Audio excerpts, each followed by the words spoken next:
دوسرے دن اخبارات میں شہ سرخیوں کے ساتھ دہشت گرد جمر اور اس کے ساتھیوں کی ہلاکت کی خبر شائع ہوئی تھی۔ اخباروں نے سب انسپکٹر شجاعت کی تصویریں بھی شائع کی تھی۔ اخبارات اور عوامی حلقوں نے سب انسپکٹر شجاعت کی تعریفیں کی تھی، جس نے جرأت کا مظاہرہ کرتے ہوئے جمر جیسے دہشت گرد سے نجات دلا دی تھی۔ لیکن دوسری طرف شجاعت بعض اعلیٰ افسروں کے زیر آتاب آ گیا تھا۔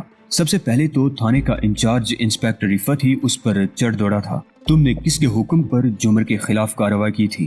انسپکٹر رفت نے اسے گورا۔ آپ کا مطلب ہے کہ جرائم پیشہ عناصر کے خلاف کارروائی کے لیے کسی کی اجازت کی ضرورت ہے؟ شجاعت نے کہا، میں جمر کی بات کر رہا ہوں۔ انسپکٹر داڑا۔ جمر اور اس کے ساتھی دہشت گرد تھے۔ وہ علاقے میں واردات کر رہا تھا۔ ہم اطلاع پا کر موقع پر پہنچ گئے اور مقابلے کے بعد اسے ختم کر دیا۔ میں اپنے علاقے کو پرسکون رکھنا چاہتا ہوں مسٹر سب انسپکٹر۔ انسپکٹر نے اسے گورا۔ آپ کی یہ منطق میری سمجھ میں نہیں آئی سر۔ شجاعت نے کہا، علاقے کو پرسکون رکھنے کے لیے دہشت گردوں کو کھلی چھٹی دے دی جائے اور ان کے خلاف کوئی کارروائی نہ کی جائے۔ آپ یہی کہنا چاہتے ہیں نا؟ اگر تم یہ جانتے ہو کہ جمر کے پیچھے کون لوگ ہیں تو شاید تم اس طرف جانے کی ہمت بھی نہ کرتے۔ اس کی ہلاکت سے جو طوفان اٹھ کھڑا ہوگا تم اس کا تصور بھی نہیں کر سکتے۔ انسپکٹر نے کہا، جمر جیسے دہشت گرد کی پشت پناہی اگر اس ملک کی اعلیٰ ترین شخصیت بھی کر رہی ہو تو میں اسے نہیں بخشوں گا۔ شجاعت نے کہا، یہ وردی مجھے شہریوں کی جان و مال اور عزت و آبرو کی حفاظت کے لیے پہنائی گئی ہے، اور جب تک یہ وردی میرے جسم پر موجود ہے میں اپنے فرائض انجام دیتا رہوں گا۔ مجھے معلوم ہے تم ایس پی کی شے پر ناچ رہے ہو۔ وہ کل کا لونڈا ہم سے زیادہ تجربے کار نہیں۔ 20 سال ہو گئے ہیں مجھے پولیس کے محکمے میں۔ میں سمجھتا ہوں کس کے خلاف کس وقت کیا کارروائی کرنی چاہیے۔ نمبر بنانے اور اخباروں میں تصویریں چھپوانے کے لیے تم جو کچھ کر رہے ہو وہ تمہارے لیے خطرناک ثابت ہوگا۔ جمر کی ہلاکت کا جو نتیجہ نکلنے والا ہے اس سے بھی تم جلد ہی واقف ہو جاؤ گے۔ محض تمہاری وجہ سے اوپر سے مجھ پر جو دباؤ پڑ رہا ہے اس کا تم اندازہ نہیں لگا سکتے۔ فیڈرل بی ایریا کے پولیس والے بے وقوف نہیں تھے۔ وہ بھی جمر کے بارے میں سب کچھ جانتے تھے، اس لیے انہوں نے اس کے خلاف کبھی کوئی کارروائی نہیں کی تھی۔ اس کا مطلب یہ ہے کہ عام لوگ جو کچھ کر رہے ہیں اسے سچ سمجھ لیا جائے۔ سب انسپکٹر شجاعت علی نے کہا، کیا کہہ رہے ہیں لوگ؟ انسپکٹر نے کھا جانے والی نظروں سے اس کی طرف دیکھا۔ یہی کہ تمام جرائم اور دہشت گردی پولیس کی نگرانی میں ہو رہی ہے۔ شجاعت علی بولا، لوگ جو کچھ کہتے ہیں کہنے دو، لیکن انسپکٹر نے کہتے ہوئے اس کے چہرے پر نظریں جما دی۔ آئندہ میرے حکم کے بغیر تم کوئی کارروائی نہیں کرو گے۔ میں کوئی جرم ہوتے دیکھ کر آنکھیں بند نہیں کر سکتا۔ شجاعت علی نے جواب دیا، میں تمہارے خلاف اوپر رپورٹ لکھ کر بھیج دوں گا اور پھر تمہارا ایس پی بھی تمہاری کوئی مدد نہیں کر سکے گا۔ انسپکٹر رفت نے گورا، مجھے معلوم ہے یہاں ایک دو نہیں کئی پولیس افسران ایسے ہیں جو میرے خلاف کارروائی کے لیے ہر وقت کسی موقع کی طاق میں ہیں، لیکن یہ بات آپ کے علم میں ہونی چاہیے کہ اس محکمے میں میرے بھی کچھ حمایتی ہیں جو دہشت گردوں اور جرائم پیشہ عناصر کا کلا کما کر کے اس شہر کو امن کا گہوارہ بنانا چاہتے ہیں، تاریکی میں ڈوبتے ہوئے اس شہر کو بچانا چاہتے ہیں۔ شجاعت علی نے جواب دیا، مجھے جب تک ان مخلص اور ذمہ دار افسران کی حمایت حاصل ہے میں جرائم پیشہ عناصر کے خلاف کارروائی جاری رکھوں گا۔ آپ کے پاس مجھ سے زیادہ اختیارات ہیں۔ آپ اس تھانے کے انچارج اور میرے افسر ہیں۔ اگر آپ چاہیں تو تحریری طور پر مجھے اپنے فرائض کی انجام دہی سے روک دیں۔ شجاعت انسپکٹر کے کمرے سے نکل کر اپنے کمرے میں آ گیا۔ وہ دیر تک انسپکٹر رفت کی باتوں پر غور کرتا رہا۔ وہ اچھی طرح جانتا تھا کہ پولیس کے محکمے میں کالی بیڑوں کی کمی نہیں تھی۔ لوگ ٹھیک ہی کہتے تھے، پولیس عوام کے جان و مال کی حفاظت کی بجائے دہشت گردوں اور جرائم پیشہ عناصر کی سرپرستی کر رہی تھی۔ شہر کے مختلف علاقوں میں روزانہ درجنوں بے گناہ افراد دہشت گردوں کے ہاتھوں ہلاک ہو رہے تھے۔ کاریں اور ٹیکسیاں گن پوائنٹ پر چھینی جا رہی تھی۔ چھینی جانے والی یہی کاریں اور ٹیکسیاں ڈکیتیوں اور دہشت گردی کی وارداتوں میں استعمال ہو رہی تھی، لیکن کبھی کوئی ڈاکو یا دہشت گرد نہیں پکڑا گیا تھا۔ اگر کوئی ذمہ دار پولیس اہلکار کسی مجرم کو پکڑ بھی لیتا تو چند ہی گھنٹوں بعد اسے چھوڑ دیا جاتا۔ عوام کا اعتبار پولیس پر سے اٹھ گیا تھا۔ جہاں پیسے ہی کو دین و دھرم بنا لیا جائے وہاں فرائض کو پس پش ڈال دیا جاتا ہے۔ وہ اس بات سے بھی واقف تھا کہ یہاں تھانوں کا نیلام ہوتا ہے۔ کسی مخصوص اور پسندیدہ تھانے میں تبادلہ کروانے کے لیے پولیس افسران لاکھوں روپے کی رشوت دیتے ہیں، اور رشوت میں دیے گئے یہ لاکھوں روپے وہ چند مہینوں بلکہ چند ہفتوں میں کما لیتے ہیں۔ جہاں صورتحال ایسی ہو وہاں ذمہ داری کا احساس مٹ جاتا ہے، ضمیر مر جاتا ہے۔ یہ اس کے 3 دن بعد کی بات ہے۔ شجاعت رات کے 1 بجے گشت پر تھا کہ نیپا چرنگی کے قریب ایک کار اور ایک پیلی ٹیکسی کو کھڑے دیکھ کر اس نے موبائل رکوا لی۔ کار کی چھت کے کیریئر پر سامان لدا ہوا تھا۔ وہ لوگ شاید ایئرپورٹ سے آئے تھے۔ 2 آدمی ہاتھوں میں ریوالور لیے کار والوں کو باہر نکلنے کے لیے کہہ رہے تھے۔ کیا بات ہے؟ کون ہو تم لوگ؟ شجاعت نے موبائل میں بیٹھے بیٹھے پوچھا۔ جبکہ موبائل کی پچھلی طرف سے ایک مسلح کانسٹیبل اتر کر نیچے آ گیا۔ سر، کار میں سے ایک ادھیڑ مر آدمی اتر کر نیچے آ گیا۔ ہم لوگ سعودی عرب سے آئے ہیں، یہ ہمارے پاسپورٹ ہیں۔ یہ لوگ شارع فیصل سے ہمارے پیچھے لگے تھے، یہاں انہوں نے ہمیں روک لیا اور اپنے آپ کو پولیس افسر ظاہر کر کے ہم سے 10,000 روپے طلب کر رہے ہیں۔ انکار کی صورت میں ہمیں تھانے لے جا کر بند کرنے کی دھمکی دے رہے ہیں۔ شجاعت موبائل سے اتر آیا۔ وہ دونوں آدمی ایک طرف بھاگ اٹھے، پولیس والے ان کے پیچھے دوڑے۔ تھوڑی دیر فائرنگ کا تبادلہ ہوا اور پھر وہ دونوں پکڑے گئے۔ باز پرس کرنے پر انکشاف ہوا کہ ان دونوں کا تعلق پولیس سے تھا اور وہ مختلف تھانوں سے تعلق رکھتے تھے۔ ان میں ایک ASI تھا اور دوسرا کانسٹیبل۔ وہ عرصے سے اس قسم کی وارداتیں کر کے لوگوں کو لوٹ رہے تھے۔ تم لوگوں کو شرم آنی چاہیے۔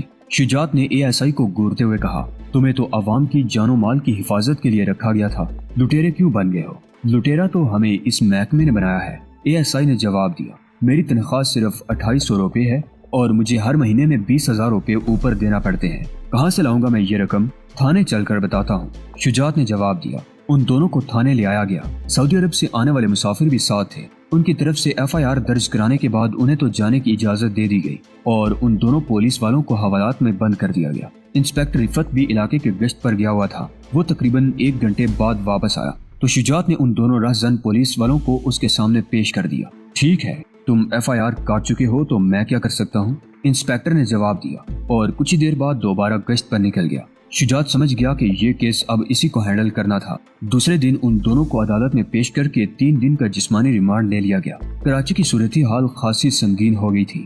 دہشت گردی کے واقعات میں اضافہ ہو گیا تھا۔ حقیقت یہ تھی کہ کراچی سٹی آف ٹیرر بن چکا تھا۔ وہ سڑکیں جہاں اکثر ٹریفک جام رہا کرتا تھا ویران نظر آنے لگی تھی۔ شام کا اندھیرا پھیلتے ہی سناٹا چھا جاتا۔ دہشت گرد مسجدوں میں گھس کر نمازیوں پر اندھا دھند فائرنگ کر کے انہیں شہید کر رہے تھے۔ خانہ خدا کے تقدس کو بھی پامال کیا جا رہا تھا اور یہ عبادت گاہیں بھی ویران ہو رہی تھی۔ جس طرح دہشت گردی کی وارداتیں ہو رہی تھی، اس سے اندازہ ہوتا تھا کہ دہشت گرد انتہائی تربیت یافتہ تھے اور ان کے پاس جدید ترین ہتھیار موجود تھے۔ پولیس اہلکار 24 گھنٹے ڈیوٹی دے رہے تھے۔ سب انسپیکٹر شجاعت بھی 3 دن سے مسلسل ڈیوٹی پر تھا۔ اس دوران وہ فون پر گھر والوں سے بات کر لیتا تھا۔ چوتھے دن شام کو گھر آیا تو بہت تھکا ہوا تھا۔ کھانا کھاتے ہی سو گیا۔ آدھی رات کے قریب چیخوں کی آواز سن کر اس کی آنکھ کھل گئی۔ کسی لڑکی کے چیخنے کی آواز تھی۔ شجاعت علی بستر سے نکلا اور ریوالور سنبھال کر باہر کی طرف دوڑ پڑا۔ چیخوں کی آواز اس کے سامنے والے مکان سے آ رہی تھی۔ پرنس جمشید چند لمحے حیرت سے شبینہ کی طرف دیکھتا رہا، پھر ایک جھٹکے سے اٹھ کر بیٹھ گیا۔ تم یہاں کیسے آئی ہو؟ میرا مطلب ہے تمہیں یہاں کا پتہ کس نے بتایا؟ وہ عجیب سی نظروں سے شبینہ کی طرف دیکھ رہا تھا، جیسے اسے اپنی آنکھوں پر یقین نہ رہا ہو۔ تم اپنے آپ کو اتنا پراسرار کیوں سمجھتے ہو پرنس جمشید؟ شبینہ نے ہونٹوں پر معنی خیز مسکراہٹ لاتے ہوئے کہا۔ نوری خالد کو تمہارے ایک ایک ٹھکانے کا علم ہے۔ وہ یہ بھی جانتا ہے کہ گزشتہ رات تمہارے ساتھ کیا واقعہ پیش آیا تھا۔ پولیس کو وہ 2 لاشیں تو بعد میں ملی تھی، مگر نوری کو پہلے پتہ چل گیا تھا۔ اوہ! پرنس کے منہ سے بے اختیار گہرا سانس نکل گیا۔ تو تم ابھی تک نوری کے لیے کام کر رہی ہو، حالانکہ تم نے وعدہ کیا تھا کہ فرشتہ بننے کی کوشش مت کرو جمشید۔ شبینہ نے اس کی بات کاٹ دی۔ تم بھی یہی دھندا کر رہے ہو اور اچھی طرح جانتے ہو کہ جس کو ایک مرتبہ یہ چسکا لگ جائے وہ اپنے آپ کو اس سے الگ نہیں رکھ سکتا۔ اس میں شبہ نہیں کہ اس دھندے میں قدم قدم پر خطرات موجود ہیں، لیکن اس میں دولت کتنی ہے اس کا بھی تو تمہیں اندازہ ہے۔ اور ویسے بھی آج کل کون سا کام ایسا ہے جس میں خطرات نہیں ہیں؟ ایسی صورت میں تو وہی کام کرنا چاہیے نا جس میں فائدہ زیادہ ہو۔ میں اس بحث میں نہیں پڑنا چاہتا، جمشید نے اس کے خاموش ہونے پر کہا۔ یہ بتاؤ کہ تم یہاں کیوں آئی ہو اور نوری خالد کو رات والے واقعے کا علم کیسے ہوا؟ اس میں شک نہیں کہ تم بہت چالاک اور دور اندیش آدمی ہو۔ شبینہ نے مسکراتے ہوئے جواب دیا۔ چالاکی اور دور اندیشی اس کاروبار کا تقاضا ہے۔ تم نے آج تک جو کچھ بھی کیا ہے پولیس اس کا سراغ نہیں لگا سکی۔ کاسینو میں 2 آدمیوں کی لاشیں بھی پولیس کے لیے مہمہ بنی ہوئی ہیں اور شاید پولیس ان کے قتل کا سراغ آسانی سے نہ لگا سکے، لیکن نوری کو دن کی روشنی طلوع ہونے سے پہلے ہی پتہ چل گیا تھا کہ وہ دونوں دبئی والے دادا کے آدمی تھے اور انہیں موت کے گھاٹ تم نے اتارا تھا۔ کیا؟ جمشید اچھل پڑا۔ اسے شبینہ کی ان معلومات پر شدید حیرت ہو رہی تھی۔ کیا نوری نے کوئی خواب دیکھا تھا؟ خواب نہیں، یہ ایک ایسی حقیقت ہے جسے تم جھٹلا نہیں سکتے۔ تمہاری یہ زخمی ٹانگ بھی یہ ثبوت فراہم کر رہی ہے کہ ان دونوں کو موت کے گھاٹ اتارنے والے تم ہو۔ شبینہ نے کہا۔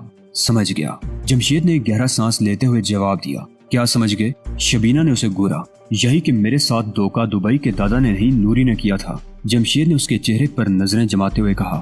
وہ دادا کے آدمی نہیں، نوری کے آدمی تھے۔ نوری خالد ایسی گھٹیا حرکت نہیں کر سکتا۔ شبینہ نے کہا، وہ دادا ہی کے آدمی تھے اور تمہارے ساتھ یہ دھوکہ دادا نے نہیں، انہوں نے کیا تھا۔ ان کے دلوں میں کھوٹ آ گیا تھا۔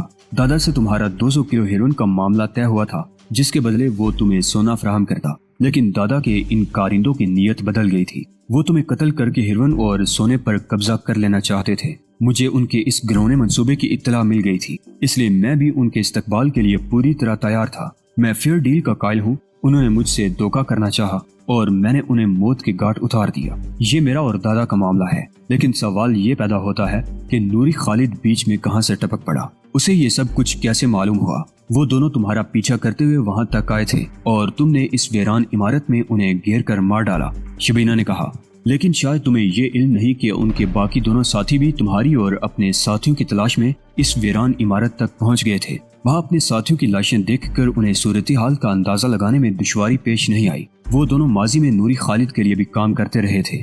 واپس جانے کے بجائے وہ دونوں نوری خالد کے پاس پہنچ گئے اور اس سلسلے میں اس سے مدد کی درخواست کی۔ کیسی مدد؟ جمشید نے سوالیہ نگاہوں سے اس کی طرف دیکھا۔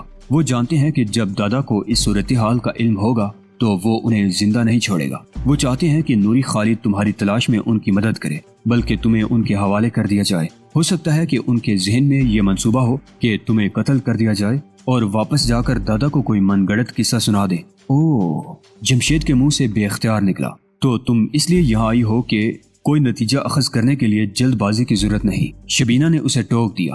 نوری خالد بھی کاروبار میں دیانت اور اصول پرستی کا قائل ہے۔ ان دونوں نے اگرچہ یہ ثابت کرنے کی کوشش کی تھی کہ تم نے ان کے ساتھ دھوکہ کیا ہے اور ان کا مال چھین کر لے گئے ہو، مگر نوری تمہارے بارے میں اچھی طرح جانتا ہے۔ اس نے ان دونوں سے سچ اگلوا لیا اور سچ جاننے کے بعد اس نے ان دونوں کو اپنے آدمیوں کی نگرانی میں دے دیا اور ٹیلی فون پر دبئی میں دادا کو صورتحال سے آگاہ کر دیا۔ دادا کے آدمی 1-2 دن میں انہیں لینے کے لیے آ رہے ہیں، اور وہ لوگ جو سونا لے کر آئے تھے۔ جمشید نے سوالیہ نگاہوں سے اس کی طرف دیکھا۔ وہ لوگ سونا نہیں لائے تھے، شبینہ نے جواب دیا۔ وہ تو تمہیں قتل کر دینے کا منصوبہ بنا کر آئے تھے۔ دادا سے انہوں نے سونا وصول کر لیا تھا، لیکن اسے دبئی میں کہیں چھپائے تھے۔ ان کی نیت تو کچھ اور تھی۔ ساحل سے کچھ دور لنگر انداز وہ کشتی بھی ساحلی پولیس کو مل گئی ہے اور تمہارے ساتھی کی لاش بھی۔ تم یہاں کس لیے آئی ہو؟ جمشید نے اسے گورا، نوری کا پیغام لے کر۔ شبینہ نے مسکراتے ہوئے کہا، وہ تم سے ملنا چاہتا ہے۔ کیوں؟ جمشید نے پوچھا۔ ظاہر ہے کوئی کاروباری معاملہ طے کرنا چاہتا ہوگا۔ شبینہ مسکرائی۔ یہ پیشکش وہ مجھے بہت پہلے بھی کر چکا ہے اور میں نے اس وقت بھی انکار کر دیا تھا۔ تم جانتی ہو اور وہ بھی اچھی طرح جانتا ہے کہ میں اکیلا کام کرنے کا عادی ہوں۔ یہ اکیلے کام کرنے کا وقت نہیں ہے، شبینہ نے کہا۔ کراچی کے حالات سے تم واقف ہو، یہ موقع ہے فائدہ اٹھانے کا۔ چند دہشت گردوں نے اس شہر میں قیامت مچا رکھی ہے۔ پولیس بے بس ہو چکی ہے۔ لوگ پولیس سے مایوس ہو گئے ہیں۔ زندگی ہر شخص کو عزیز ہوتی ہے۔ لوگ اپنے طور پر دہشت گردوں کا مقابلہ کرنا چاہتے ہیں، لیکن وہ نہتے ہیں، کچھ بھی نہیں کر سکتے۔ انہیں اسلحہ کی ضرورت ہے۔ نوری خالد ان کے ہاتھوں میں اسلحہ دینا چاہتا ہے۔ دہشت گردوں کی کئی پارٹیاں بھی نوری سے باقاعدگی سے اسلحہ خرید رہی ہیں۔ وہ تمہیں اپنے ساتھ ملانا چاہتا ہے۔ منافع میں 50% حصہ داری کی بنیاد پر تمہیں سرمایہ بھی نہیں لگانا پڑے گا۔ میں یہ کام نہیں کر سکتا۔ جمشید نے نفی میں سر ہلایا۔ تم جانتی ہو کہ مجھے اسلحہ کے بزنس سے کوئی دلچسپی نہیں ہے، حالانکہ اسلحہ اور ہیروئن میں کوئی زیادہ فرق نہیں ہے۔ شبینہ نے کہا، ہیروئن انسان کو سلو موشن میں موت کے گھاٹ اتارتی ہے اور رائفل کی گولی سے نتیجہ فوری طور پر سامنے آ جاتا ہے۔ ہمیں اسے کوئی غرض نہیں ہونی چاہیے کہ اسلحہ اور ہیروئن کے استعمال سے مرنے والا کون ہے۔ ہمارا مقصد پیسہ کمانا ہے اور یہ پیسہ کمانے کا بہترین موقع ہے۔ دیکھو شبینہ، جمشید نے اس کے چہرے پر نظریں جماتے ہوئے کہا، پچھلی مرتبہ جب ہماری ملاقات ہوئی تھی تو میں نے تم سے کہا تھا کہ اس خطرناک دھندے سے نکل جاؤ۔ میں نے تم سے یہ بھی کہا تھا کہ تمہیں جتنا پیسہ چاہیے مجھ سے لے لو اور یہاں سے چلی جاؤ، اتنی دور کہ یہ لوگ تمہارا سراغ نہ لگا سکیں۔ میری یہ پیشکش اب بھی برقرار ہے۔